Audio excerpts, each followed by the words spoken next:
नमस्कार, मी गणेश शिंदे. आपल्या सर्वांचं युवा राज्य न्यूजमध्ये मनपूर्वक स्वागत आहे. आज आपण जिल्हाधिकारी कार्यालयासमोर हा उत्सव पाहत आहोत.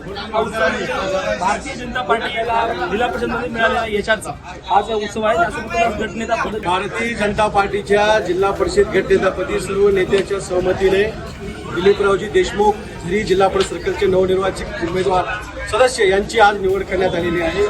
उपगटनेतेपदी रोहितराव चव्हाण आणि आमचे प्रपोजकपदी अजयरावजी ढासाळकर यांची निवड करण्यात आलेली आहे. एकत्र आपण पाहायला गेलो अगोदर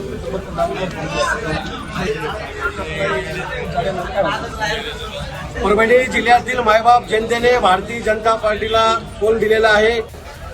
माजी आमदार रामप्रसादजी बोर्डीकर साहेबांचं मार्गदर्शन असेल, रत्नाकररावजी गुट्टे साहेब आमदार यांचे विकासाचे कामं असतील, सीताराम मामा गंधाट, आमचे संतोषभाऊ मुरकुटे जिल्हा अध्यक्ष म्हणून आम्ही सर्वजण मिळून एक जनतेने विश्वास टाकलेला आहे. नक्कीच जे मागच्या 20 वर्षात झालं नाही ते पुढच्या 5 वर्षामध्ये या जिल्ह्यामध्ये विकासाची गंगा आपल्याला दिसेल.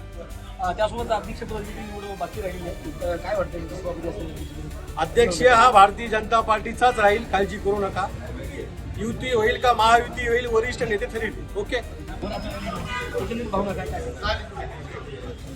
लोकांचं प्रेम आहे आणि जो काही पेठशिवरी सर्कलचा जो काही विकासाचा अनुशेष आहे आपण पूर्ण आपल्याला विकास साधायचा आहे आणि ज्या जे काही अडचणी आहेत त्या पूर्ण आपल्याला सोडवायच्या. नक्कीच एकंदर पाहायला गेलं तर भाजपाचं सगळ्यात स्ट्रॉंग नेतृत्व म्हणून संतोषभाऊची ओळख आहे. एकंदरीत भाऊ जिल्हा अध्यक्षपदाची निवड बाकी आहे, सभापती निवड काय वाटतं? भारतीय जनता पार्टी, राष्ट्रवादी आणि शिवसेना सोबत बोलणं सुरू आहे.